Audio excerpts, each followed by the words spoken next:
Hello friends, welcome to Mahi kitchen Tamil. நம்ம சேனலில் இன்றைக்கி என்ன செய்ய போகிறோம்னு பார்த்தீங்கன்னா முட்டைக்கோஸை வச்சு கிரேவி தாங்க செய்ய போகிறோம். இந்த கிரேவி பார்த்திங்கன்னா இட்லி, தோசை, சப்பாத்தி சாப்பாட்டுக்கு ரொம்ப நல்லா இருக்குங்க. அதே போல் இந்த கிரேவி செய்யறதுக்கான டைம் பார்த்திங்கன்னா ஒரு 10லேருந்து 15 நிமிஷம் இருந்தால் போதும், நம்ம ஈஸியாக செஞ்சு கொடுத்துடலாம். டேஸ்ட் வைஸ் ரொம்ப நல்லா இருக்குங்க. வாங்க இது எப்படி செய்யலாம்னு வீடியோக்குள்ளே போய் பார்க்கலாம்.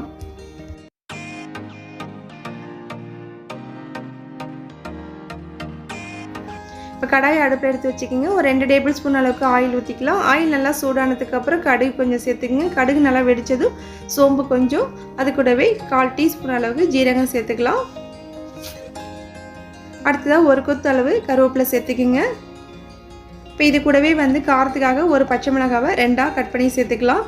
இது எல்லாத்தையும் சேர்த்து லைட்டாக அப்படி வதக்கி விட்டுக்கலாம். அடுத்ததான் நம்ம கட் பண்ணி வச்சுருக்க பெரிய வெங்காயம் ஒன்று இதில் சேர்த்துலாம். சேர்த்துட்டு வெங்காயம் ஒரு கண்ணாடி பதம் வர அளவுக்கு நல்லா வதக்கி விட்டுக்குங்க. இப்போ நம்ம கிரேவிக்கு தேவையான அளவு உப்பு சேர்த்துடலாம். சேர்த்துட்டு லைட்டாக மிக்ஸ் பண்ணி விடுங்க. அடுத்தா பார்த்திங்கன்னா வெங்காயம் நல்லாவே வதங்கிடுச்சுங்க. இந்த ஸ்டேஜில் நான் கட் பண்ணி வச்சுருக்க தக்காளி 2 சேர்த்துட்டு தக்காளி நல்லா குழையிற அளவுக்கு நல்லா வதக்கி விட்டுக்குங்க. வெங்காயமும் தக்காளி நல்லாவே வதங்கி வந்துடுச்சு. இந்த ஸ்டேஜில் நம்ம கட் பண்ணி வச்சுருக்க முட்டைக்கோஸ் இதில் சேர்க்க ஆரம்பிச்சிடலாம்.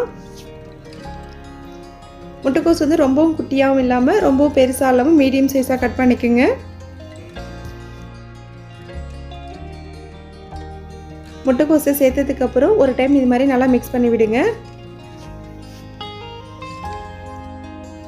அடுத்தா பார்த்திங்கன்னா நம்ம மசாலா பொருள் சேர்க்க ஆரம்பிச்சிடலாம். 1/4 டீஸ்பூன் அளவுக்கு மஞ்சள்தூள், 2 டேபிள் ஸ்பூன் அளவுக்கு நான் குழம்பு மிளகாத்தூள் சேர்த்துருக்கேன். உங்கள்கிட்ட குழம்பு மிளகாத்தூள் இல்லை அப்படின்னா 1/2 ஸ்பூன் தனி மிளகாத்தூளும் 2 டேபிள் ஸ்பூன் அளவுக்கு மல்லித்தூள் சேர்த்திங்கன்னா கரெக்டாக இருக்கும். இப்போ அந்த முட்டைக்கோஸ் கூட அந்த மசாலாவை மிக்ஸ் பண்ணி விட்டுட்டு ஒரு நிமிஷத்துக்கு வதக்கிக்கலாம். அடுத்தது அந்த முட்டைக்கோஸ் வேகிறதுக்கு தேவையான அளவு நம்ம தண்ணி ஊற்றி வேக வச்சுக்கலாம். தண்ணி பார்த்துட்டு ஊற்றிக்கிங்க, ரொம்ப ஊற்றிடாதீங்க. இந்த கிரேவி திக்காக இருந்தால் தான் நல்லாயிருக்கும். தண்ணி சேர்த்துட்டு ஒரு 5லேருந்து ஒரு 6 நிமிஷம் நல்லா வேகட்டும். அடுத்தது பார்த்திங்கன்னா நம்ம தேங்காய் பேஸ்ட் பண்ணிக்கலாம். தேங்காய் பார்த்திங்கன்னா ஒரு 4 டேபிள் ஸ்பூன் இருக்கும். இந்த தேங்காய் கூடவே 1/4 டீஸ்பூன் அளவுக்கு ஜீரகம், 1/4 டீஸ்பூன் அளவுக்கு சோம்பு, கொஞ்சமாக தண்ணி சேர்த்துட்டு நல்லா நைஸாக அரைச்சி எடுத்து வச்சுக்கோங்க. குறன்னு இருக்கக்கூடாது, நல்லா நைஸாக அரைச்சி எடுத்து வச்சுக்கணும். இப்போ பார்த்திங்கன்னா முட்டைக்கோஸ் நல்லாவே வெந்து வந்துடுச்சிங்க. கிரேவி நல்லா திக்காகிடுச்சு. இந்த ஸ்டேஜில் நம்ம அரைச்சி வச்சுருக்க தேங்காய் பேஸ்ட் இதில் சேர்க்க ஆரம்பிச்சிடலாம். அதே போல் உங்களுக்கு கிரேவி எந்த அளவுக்கு வேணுமோ அந்த அளவுக்கு தண்ணி சேர்த்துக்குங்க. இப்போ தேங்காய் தண்ணி எல்லாமே சேர்த்தாச்சுங்க. சேர்த்துட்டு நல்லா மிக்ஸ் பண்ணி விட்டுடுங்க. இந்த ஸ்டேஜில் உப்பு காரெலாம் செக் பண்ணி பார்த்துக்குங்க. பத்தலைன்னா நம்ம சேர்த்துக்கலாம். உப்பு காரம் எல்லாமே நமக்கு கரெக்டாக இருக்குது. அடுத்ததாக நம்ம ஒரு மூடி போட்டு மூடி வச்சிடலாம். ஒரு 4லேருந்து ஒரு 5 நிமிஷம் இது நல்லா வேகட்டும்.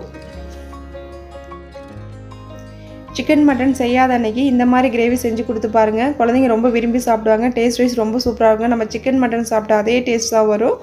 கண்டிப்பாக நீங்களும் ஒரு டைம் ட்ரை பண்ணி பாருங்கள்.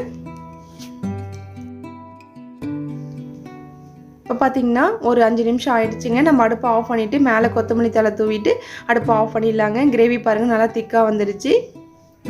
அவ்வளோதாங்க, சூப்பரான முட்டைக்கோஸ் கிரேவி ரெடி ஆகிடுச்சிங்க. நீங்களும் உங்கள் வீட்டில் ட்ரை பண்ணி பாருங்கள். ட்ரை பண்ணி பார்த்துட்டு எப்படி இருக்குன்னு சொல்லிட்டு கமெண்ட் பண்ணுங்கள். நாங்கள் போகிற ரெசிபி உங்களுக்கு பிடிச்சிருந்துச்சின்னா மஹி கிச்சன் தமிழுக்கு சப்ஸ்கிரைப் பண்ணிக்கோங்க.